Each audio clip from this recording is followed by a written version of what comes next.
Assalamualaikum warahmatullahi wabarakatuh.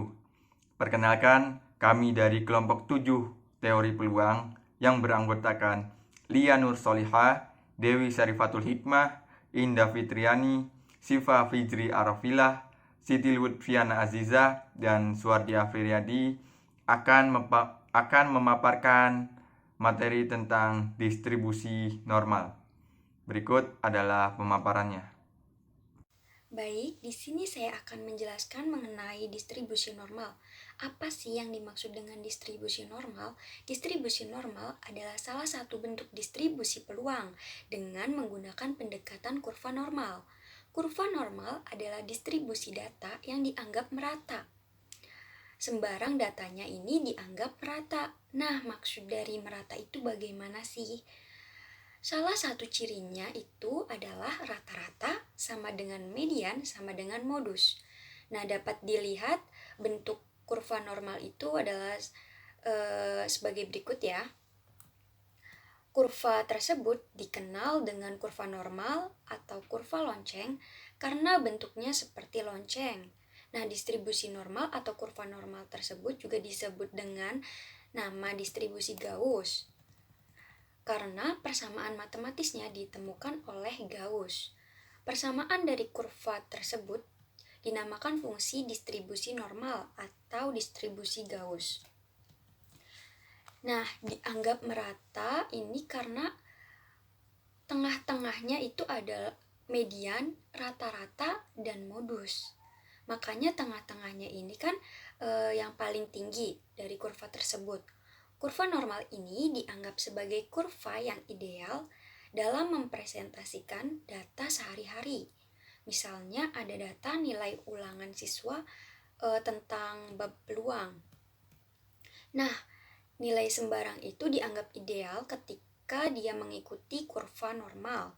Artinya yang mendapat nilai kecil itu sedikit, yang mendapat nilai banyak itu nilainya di tengah-tengah, dan yang mendapatkan nilai yang besar itu juga sedikit. Misalnya datanya itu dari nilai 3 sampai 10. Misalkan yang dapat nilai tengah-tengah itu 7 atau 8 kan di tengah-tengah. Yang mendapat nilai 9 sampai 10 itu sedikit dari tengah-tengah ke kanan. Jadi bentuknya seperti ini. Yang banyak bukan dapat yang nilai kecil atau yang dapat nilai besar, tetapi yang dapat nilai banyak itu yang berada di tengah-tengahnya. Makanya bentuknya itu seperti lonceng. Nah, sifat dari kurva normal itu apa saja sih? Yang pertama, itu kurva selalu berada di atas sumbu X. Jelas dapat dilihat pada gambar ya teman-teman. Yang kedua, kurvanya itu berbentuk seperti lonceng. Yang ketiga, bentuknya itu simetris dalam artian rata-rata sama dengan median sama dengan modus. Jika kita lihat dari kurvanya, yang sebelah kiri dan yang sebelah kanan itu besarnya itu sama. Luas daerahnya itu sama karena simetris.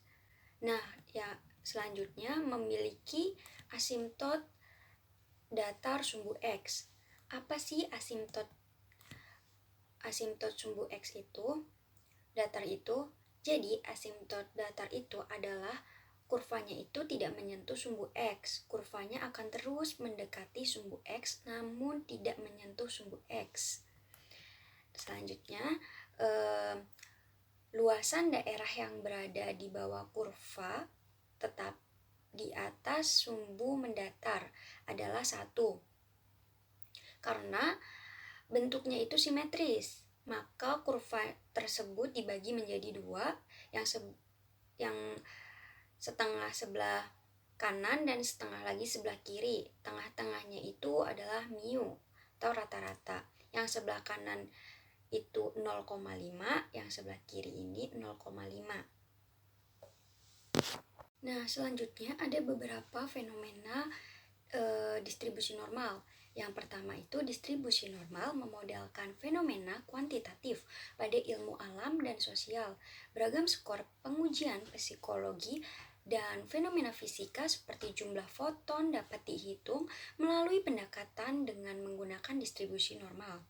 Yang kedua, untuk mengurangi kerugian akibat bencana alam banjir perlu dipersiapkan penanganan yang tepat, cepat, dan terpadu. Salah satu tahapan pengelolaan atau pengendalian banjir antara lain memperhitungkan periode ulang banjir. Yang ketiga, memperkirakan kemungkinan curah hujan. Ini bisa dilakukan dengan cara menggunakan distribusi normal. Baik, selanjutnya mengenai formulasi distribusi normal. Nah, distribusi normal ini merupakan salah satu distribusi kontinu. Datanya data kontinu, artinya data ini tak hingga. Nah, fungsi distribusi normal dengan variabel acak X didefinisikan sebagai berikut. Fx sama dengan N itu normal dalam kurung X itu variabel acaknya, mu itu rata-ratanya, sigma itu adalah simpangan bakunya, sama dengan 1 per sigma akar 2 pi E pangkat negatif 1/2 dalam kurung X min mu per sigma kuadrat. Nah, dengan keterangan mu itu parameter untuk rata-rata, sigma parameter untuk simpangan baku, pi merupakan konstanta yang bernilai 3,14 dan E merupakan bilangan Euler atau konstanta yang bernilai 2,71828. Peluang distribusi normal. Peluang itu kita menggunakan integral. P sama dengan integral dari X1 sampai X2 fx dx. Nah, fx-nya ini kan 1 per sigma akar 2 pi dikali E pangkat negatif 1/2 dalam kurung X dikurangi mu per sigma kuadrat. Nah, ini merupakan rumus dari distribusi normal umum. Karena membuat kurva umum itu bukanlah pekerjaan yang mudah, rumus untuk mencari fungsi densitasnya atau nilai pada sumbu Y begitu rumit.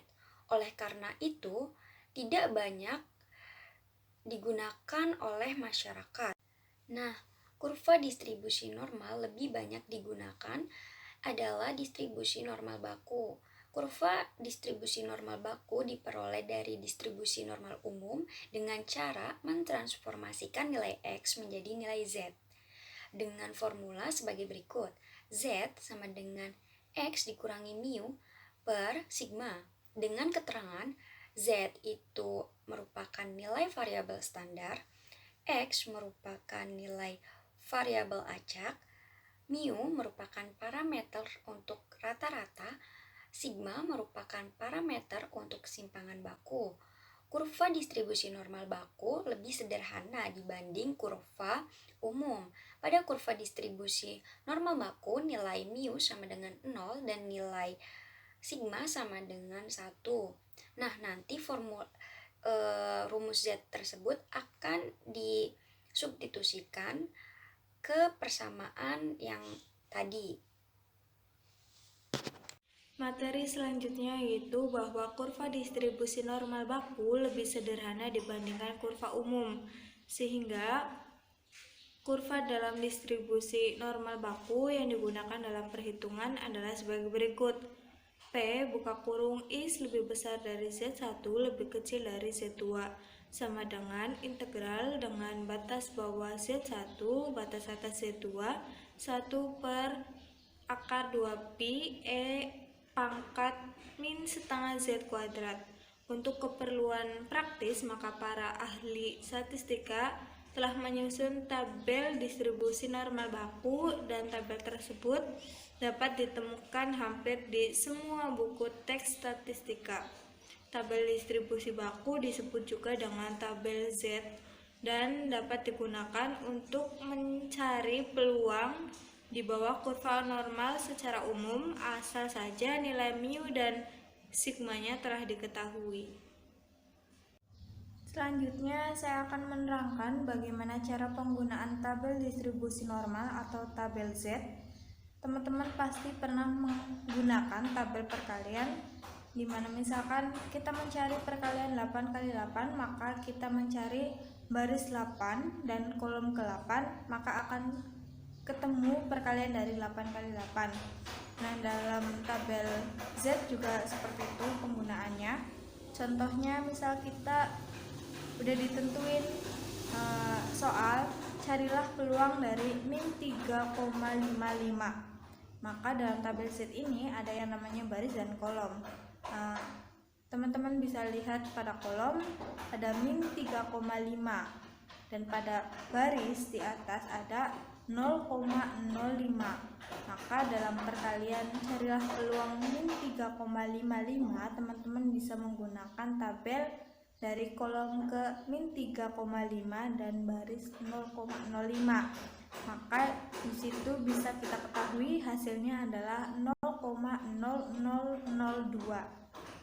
Kemudian pada slide ke-10, misal ada contoh, tentukan peluang dari min 0,05. Maka teman-teman bisa cari kolom yang bertuliskan min 0,5. Kemudian teman-teman bisa cari baris yang bertuliskan 0,05. Kemudian akan dihasilkan pada tabel Z atau tabel distribusi normal merupakan 0,4801. Kemudian pada slide ke-11, manakala ada soal, tentukan nilai peluang dari 1,72, maka teman-teman bisa cari kolom yang berisikan 1,7 dan baris yang berisikan 0,02, maka akan diperoleh nilai 0,9573. Materi selanjutnya yaitu ekspektasi matematik. Yang pertama, rataan. Rataan dari distribusi normal dirumuskan sebagai berikut. E dalam kurung X sama dengan mu. E dalam kurung X sama dengan integral dengan batas bawah min tahingga dengan batas atas tahingga X dikali fx dx sama dengan integral dengan batas bawah min tahingga dengan batas atas tahingga X dikali 1 per sigma akar 2 pi E pangkat min setengah dalam kurung X kurangi mu per sigma kuadrat dx. Misalkan X kurangi mu per sigma sama dengan Z, maka X sama dengan sigma Z ditambah mu. Dx sama dengan sigma dz. Dengan batas-batas untuk X merupakan min tahingga, maka Z merupakan min tahingga. Untuk X sama dengan tahingga, maka Z merupakan tahingga. Kemudian EX sama dengan integral min tahingga dengan batas atas tahingga dalam kurung sigma Z ditambah mu tutup kurung 1 per sigma akar 2 pi E pangkat min setengah Z kuadrat sigma dz sama dengan 1 per akar 2 pi integral dengan batas bawah min tahingga dengan batas atas tahingga dalam kurung sigma Z ditambah mu tutup kurung E pangkat Z kuadrat dibagi 2 dz sama dengan 1 per akar 2 pi dalam kurung sigma min dengan batas bawah min tahingga dengan batas atas tahingga sigma Z dikali E pangkat min Z kuadrat per 2 dz ditambah integral dengan batas bawah min tahingga dengan batas atas tahingga mu dikali E pangkat min Z kuadrat per 2 dz. Maka akan diperoleh EX sama dengan sigma per akar 2pi integral dengan batas bawah min tahingga dengan batas atas tahingga ZE pangkat min Z kuadrat per 2 dz ditambah mu per akar 2pi integral dengan batas bawah min tahingga dengan batas atas tahingga dengan pangkat min Z kuadrat per 2 dz. Kita misalkan sigma per akar 2pi integral dengan batas bawah min tahingga dengan batas atas tahingga ZE pangkat min Z kuadrat per 2 dz sama dengan A, dan mu per akar 2pi integral dengan batas bawah min tahingga dengan batas atas tahingga pangkat min Z kuadrat per 2 dz merupakan B. Maka kita peroleh EX sama dengan A plus B. Kemudian kita akan mencari nilai dari A dan B-nya. A sama dengan sigma per akar 2pi dengan integral dengan batas bawah min tahingga dengan batas atas tahingga ZE pangkat min Z kuadrat dibagi 2 dz, karena FZ sama dengan ZE pangkat min Z kuadrat per 2 merupakan fungsi yang ganjil, maka hasil integralnya sama dengan 0. Jadi A sama dengan 0. Selanjutnya kita cari nilai B-nya. B sama dengan mu per akar 2pi integral dengan batas bawah min tahingga dengan batas atas tahingga pangkat min Z kuadrat per 2 dz sama dengan mu integral dengan batas bawah min tahingga dengan batas atas tahingga 1 per sigma dikali akar 2pi pangkat min setengah buka kurung x kurangi mu per sigma kuadrat dx. Karena B ini sama dengan 1, maka B sama dengan mu kali 1 sama dengan mu. Sehingga diperoleh hasil akhir bahwa EX sama dengan A plus B sama dengan 0 ditambah mu sama dengan mu. Maka telah terbukti bahwa rataan dari distribusi normal dengan rumus EX sama dengan mu adalah terbukti benar mu. Selanjutnya mengenai variansi. Variansi dari distribusi normal dirumuskan var x sama dengan sigma kuadrat. Nah, untuk membuktikannya, maka var x sama dengan x dikurangi mu kuadrat sama dengan integral dari interval min tak terhingga sampai tak terhingga dari x dikurangi mu kuadrat dikali 1 per sigma akar dari 2v dikali pangkat min 1 per 2 dalam kurung x dikurangi mu per sigma kuadrat dx. Nah, misalkan p-nya x dikurangi mu per sigma, maka x dikurangi mu sama dengan sigma p. Jadi dx-nya sigma dp. Nah, untuk batas-batasnya, untuk x sama dengan min tak terhingga, maka p-nya juga min tak terhingga. Untuk x sama dengan tak terhingga, maka p-nya tak terhingga.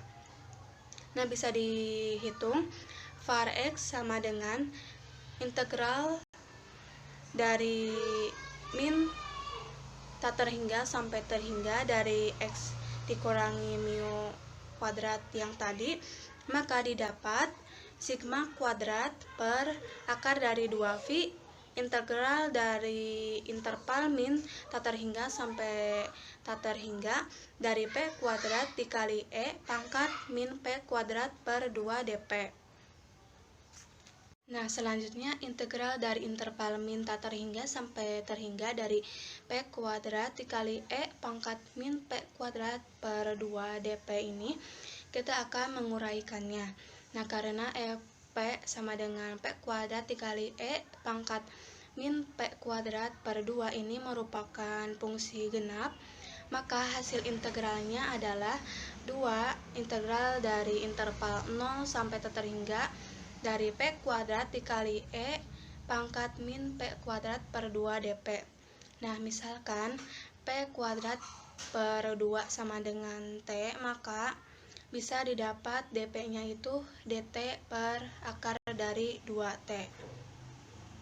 Sebelumnya kita mengetahui bahwa var X sama dengan sigma kuadrat per akar dari 2V integral dari interval min tak terhingga sampai terhingga dari P kuadrat dikali E pangkat min P kuadrat per 2 dp.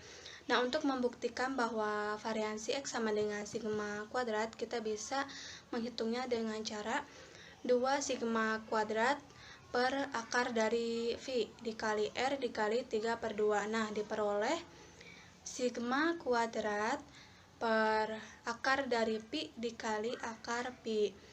Nah, jadi hasilnya sigma kuadrat. Nah, ini terbukti bahwa variansi X ini sama dengan sigma kuadrat. Selanjutnya kita ke contoh soal dari distribusi normal. Nah, untuk contoh pertama, misalkan sebuah kurva normal memiliki mu X sama dengan 100 dan sigma X sama dengan 20. Hitunglah luas kurva normal antara 75 sampai dengan 120 atau peluang X lebih dari atau sama dengan 75 dan kurang dari atau sama dengan 120. Nah, untuk menjawab soal tersebut, kita menggunakan rumus Z sama dengan X dikurangi mu X per sigma X. Nah, untuk mencari Z1, kita bisa menggunakan metode substitusi dengan cara langsung memasukkannya, yaitu Z1 sama dengan 75 dikurangi 100 per 20 sama dengan min 1,25. Nah, untuk Z2-nya bisa didapat 120 dikurangi 100 per 20, yaitu 1. Nah, di situ terdapat gambar untuk peluang X lebih dari atau sama dengan 75 dan kurang dari atau sama dengan 120, dan dengan Z1-nya min 1,25 dan Z2-nya 1. Sehingga peluang X lebih dari atau sama dengan 75 dan kurang dari atau sama dengan 120 sama dengan P peluang dari Z lebih dari atau sama dengan min 1,25 dan kurang dari atau sama dengan 1. Nah, bisa didapat peluang Z lebih dari atau sama dengan min 1,25 kurang dari atau sama dengan 0 ditambah P dari Z lebih dari atau sama dengan 0 dan kurang dari atau sama dengan 1. Nah, bisa didapat luas Z1-nya 0,3944 ditambah dengan Z2-nya, luas Z2-nya yaitu 0,3413. Nah, dari penjumlahan tersebut bisa didapat 0,7357 atau 73,5%.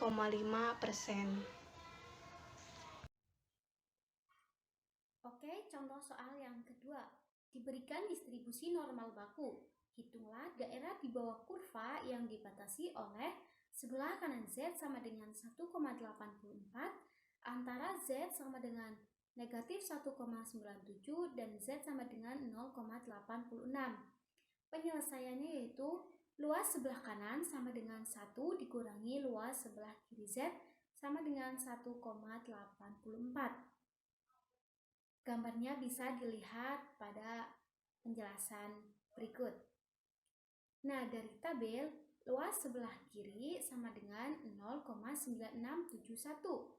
Jadi, untuk luas sebelah kanan sama dengan 1 dikurangi 0,9671, maka diperoleh hasil yaitu 0,0329. Gambarnya bisa sambil diperhatikan ya. Luas daerah antar batas tersebut adalah luas di sebelah kiri Z sama dengan 0,86 dikurangi dengan luas di sebelah kiri Z sama dengan negatif 1,97. Maka dari tabel diperoleh 0,8051 dikurangi 0,0244, maka diperoleh hasil yaitu 0,7807. Oke, masih terkait contoh soal ya, yaitu contoh soal yang ketiga.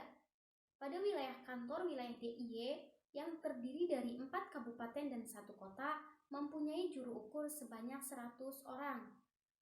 Produktivitas rata-rata per tahun adalah 80 bidang dan mempunyai standar deviasi sebesar 42. Pertanyaannya yaitu A. Tentukan berapa orang juru ukur yang dapat mengukur 110 bidang per tahun.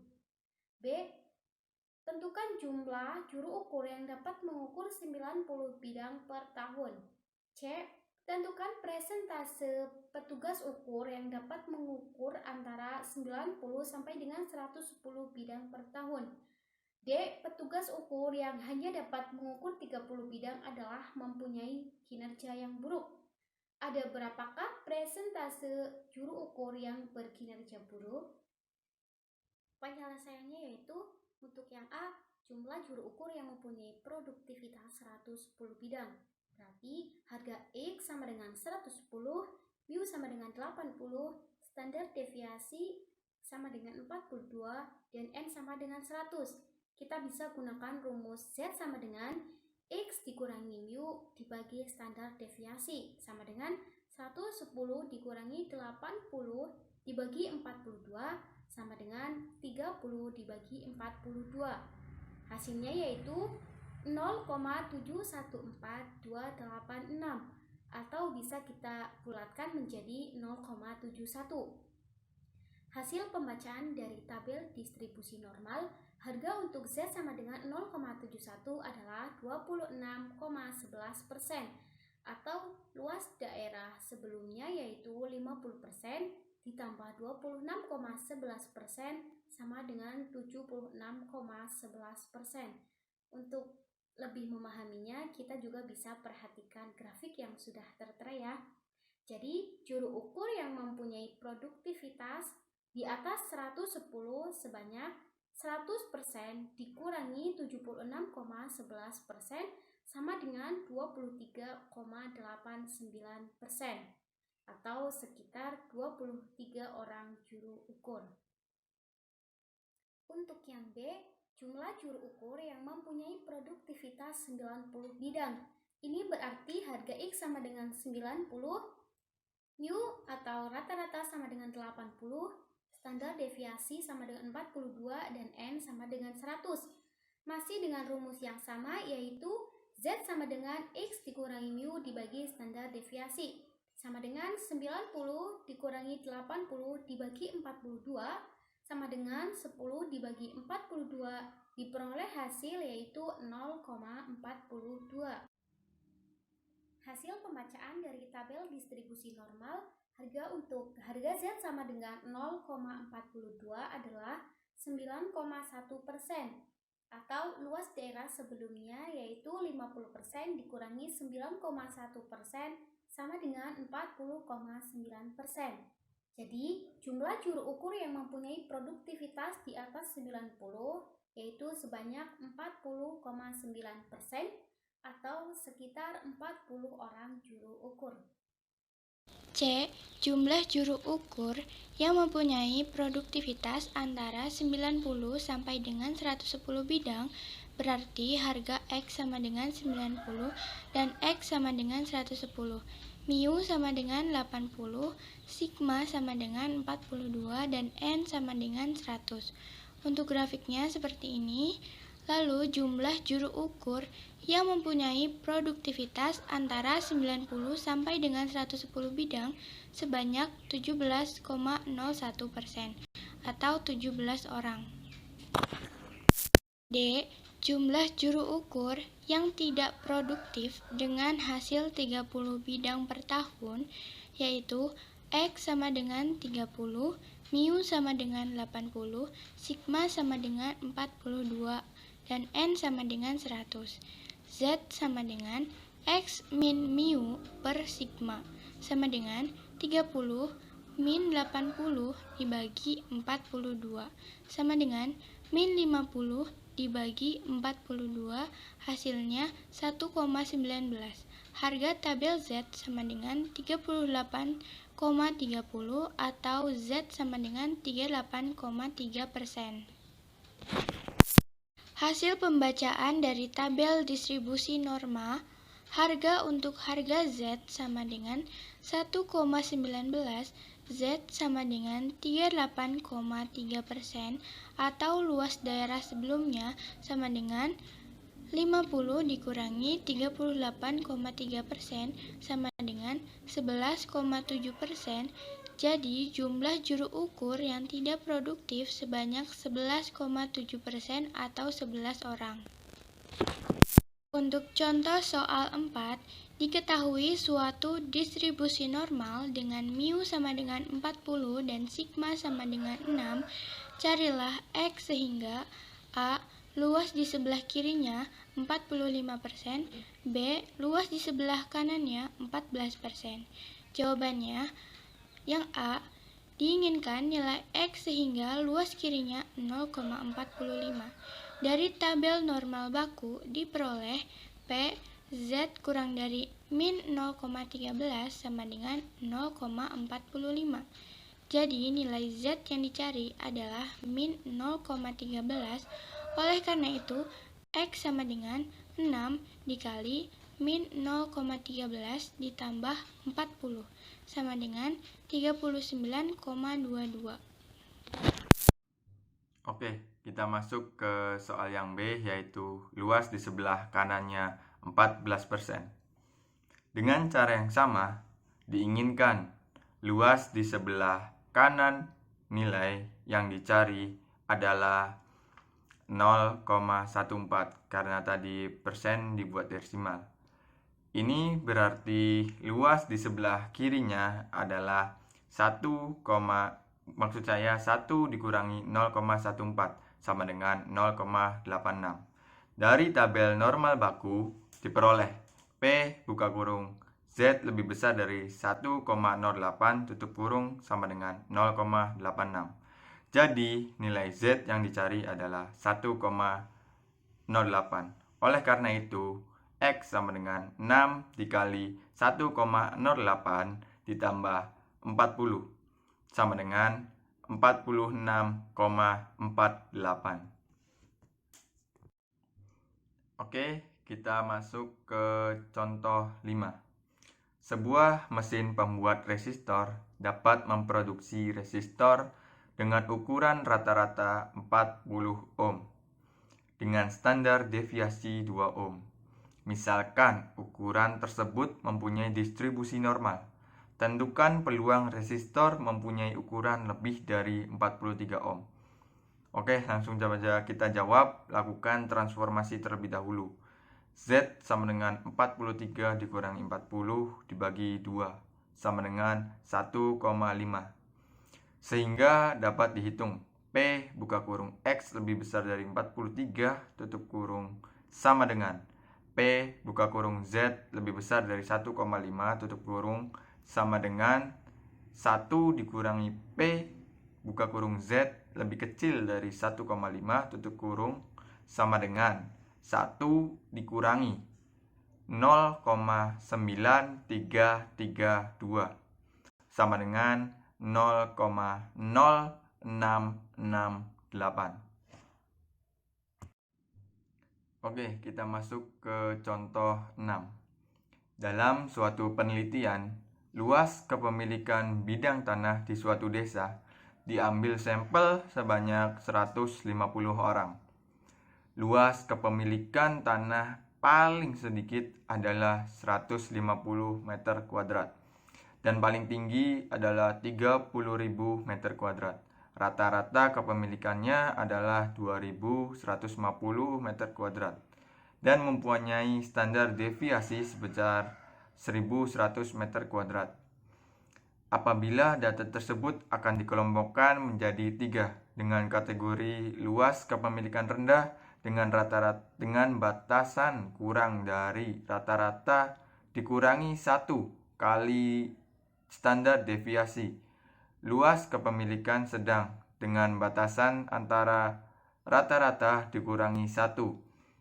Maksud saya dikurangi 1 kali standar deviasi sampai dengan rata-rata ditambah 1 kali standar deviasi.